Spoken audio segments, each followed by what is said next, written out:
Hey, New Lifers. I'm Jeff Hoyt. I'm a fellow New Lifer. Also participate in a couple of small groups here with the church. In addition to that, I have a ministry. It's called The Inner Athlete, and I work with athletes, obviously, other performers as well, but primarily athletes, anywhere from 9 years old up to college age, primarily.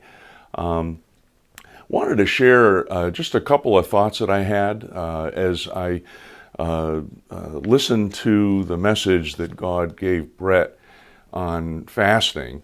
I was just overwhelmed with something. Brett used the word focus, and when you're dealing with athletes, when that focus is a buzzword, and he made me realize something about fasting I had never put two and two together.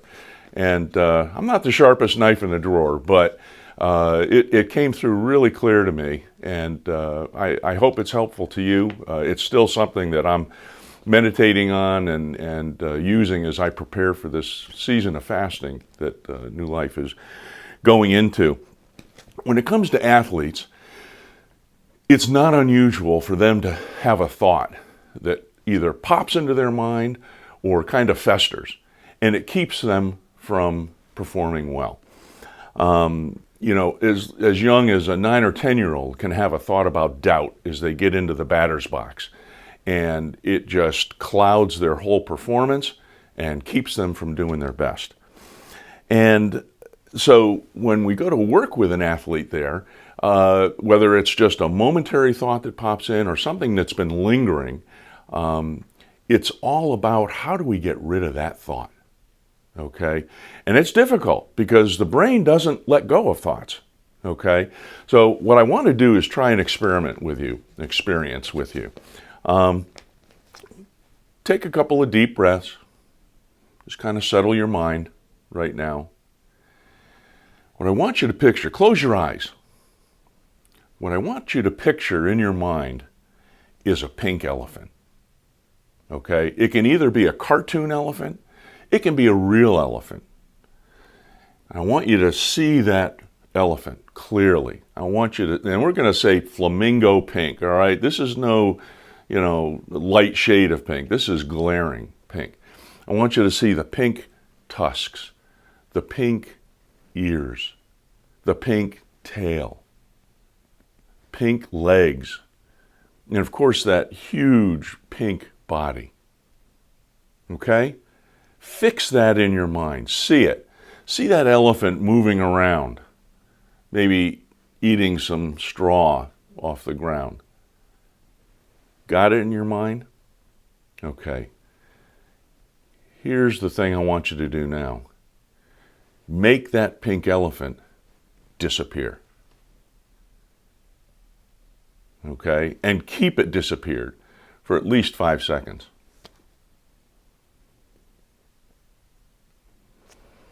Okay, most people have to admit the pink elephant, it might disappear for a moment, but it flashes back in and back out. So the question is, how do you make the pink elephant go away? Well, the solution isn't complicated, but it can be a challenge. You think of a blue elephant. I want you to, right now, think of a blue elephant. Take that same elephant, whether it's a cartoon or a real life picture of an elephant in your mind, turn it blue, bright blue. Let's say North Carolina blue, right? Tail, ears, tusks, body, legs, everything. And again, see it walking around in your mind. And again, if you take a brief second and think about it, you'll realize the pink elephant went away. That's the way our minds work. That's what we coach athletes to do, is thoughts don't disappear, we have to replace them. So when it comes to fasting, there's an element of focus. And what are we focused on? Now, if you want, the pink elephant thoughts are the things that we're fasting from. whether it's a meal, a particular type of food, whatever it is. That's the pink elephant thought. And the idea is, and what we have to train ourselves to do through practice, is every time we have that pink elephant thought, we come up with a blue elephant thought. But here's the other part of that trick, is you have to come up with that blue elephant thought ahead of time. Because in the heat of battle, when you step into the batter's box, when you put your foot on the rubber to make a pitch, you're in the outfield and you're getting ready for the ball to be thrown and the hit to be hit, any thought can pop into your mind. So what you want to do is control it by having that thought ahead of time. We call it being locked and loaded, okay? And that, as I reflected on, God's message that Brett delivered to us, is the thing that I need to personally start working on as well, is what is that thought that I want to have? What is going to be the focus of my fasting? In addition to, some people will say, well, I just wanted to get closer to God. Okay, well, what would your God thought be? Do you just want to feel like you're in His presence? Do you want to have worshipful thoughts about Him? It can be a prayer.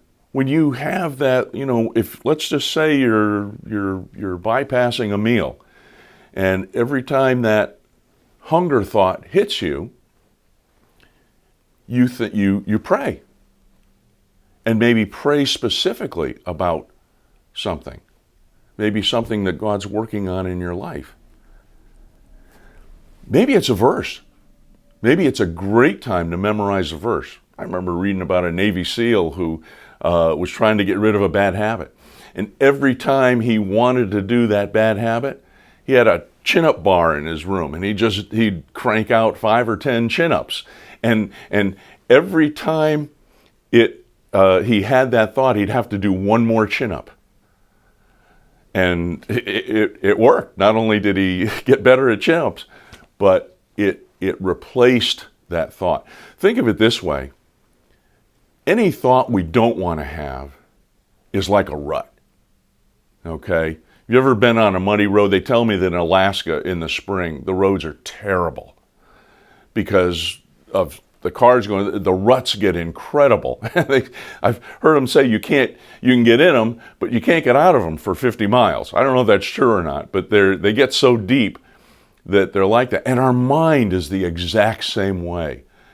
The way God made our minds, which is beautiful. The hard part is just that, is we can make these ruts. So how do we get out of the ruts? We dig trenches intentionally, okay? Ruts happen unconsciously. We do them, we repeat them over and over again, and I won't bore you with the details of how that works in your mind, but God has got a wonderful product in our mind called myelin, and every time we do something, that myelin wraps around the synapses and makes that signal to do something or to think something stronger and stronger every time we do it. That's why we practice. That's why we memorize Scripture, so that when something happens, it automatically comes to our mind. Because every time you recite that verse, or every time you think that thought, that myelin wraps around the synapse and makes it stronger, makes it quicker, more automatic, okay? One other thought. With athletes, we'll sometimes tell them, have a batting thought, have a fielding thought. I've got a young softball player who can hit anything. You throw a ball a foot over her head, and she'll hit it. She's great at it. But the problem is, when she gets 2 strikes on her, she starts to panic. And those thoughts of doubt come into her mind. And she strikes out a lot. And it's not because she's a bad hitter. It's because that thought gets into her mind, and she starts to doubt herself. So we came up with a hitting thought. From now on, strike, swing, strike, swing. If it's a strike, she's going to swing at it no matter what. Problem went away. Because you know where you see it in the Bible? Peter. Remember when the disciples were in the boat and Jesus appeared on the water? Peter, Mr. Daring, gets out of the boat, and starts walking towards Jesus. He had faith. But what happened? He saw the waves. That faith was his blue elephant thought. He saw the waves were his pink elephant thought. And it overpowered him. And he started to sink until Jesus came to his rescue. The Bible is loaded with it. The scripturally, I call it the put off, put on principle. Okay, the place you see it most prominently is Ephesians 4, verses 22 to 25. You were taught regarding your former life to put off your old self, because it was corrupted by deceitful desires, to be made new in the attitudes of your mind, and to put on the new self. God knows how we're made. It's not just a matter of saying no to something. We need to say yes to something else, something better. It's the lower story, upper story. Lower story is the pink elephant thoughts. Upper story is the blue elephant thoughts. If time would allow, I could fire several verses, but it's a theme in the Bible. Put off, put on. Let me give you a tip to fasting as well. Not that I profess to be an expert, but again, it's this idea of thought control. Impulse control, I think, was what Brett said, and about focusing, is if you do fail, let's say you try a word or you try a verse and and you fail, you fall off the wagon, you succumb to the temptation, you have a meal or you snack on whatever it was you weren't going to snack on. Failure is part of learning. And this is another big thing, especially with young athletes. Don't give up, okay? Try again. Keep at it. It's the way babies learn to walk. Those of you who are parents, you've seen it, right? They get up, they fall down. They get up, they fall down. And it hurts when they fall down. It hurts us. But they keep doing it until they walk. And some of the greatest lessons we learn come from that trial and error, falling down and getting back up again. And again, it's a biblical principle. If you go to 2 Peter, the very first chapter, he talks about goodness, having goodness, knowledge, self-control, perseverance, godliness, brotherly kindness, and love. That's a lot. And if we think that automatically we're going to have all those things, again, it's the same thing with athletes. That misthinking totally holds us back. But he goes on to say in 2 Peter, for if you possess these qualities in increasing measure, in other words, you're progressing, you're getting better, a little bit, every day, every week, just a little bit. If you're progressing, they will keep you from being ineffective and unproductive in your knowledge of our Lord Jesus Christ. And then he goes on two verses later, says, for if you do these things, you shall never fall. Wow. But it's that idea of progress and making progress. So if you fall off the wagon, get back up again and do it. See how many days in a row you can do it, okay? Same thing, same principle we try to teach to athletes, is this idea of failure and success. And more than anything else, have an attitude of looking forward to the fasting. It's a process. It's not a destination. So enjoy it.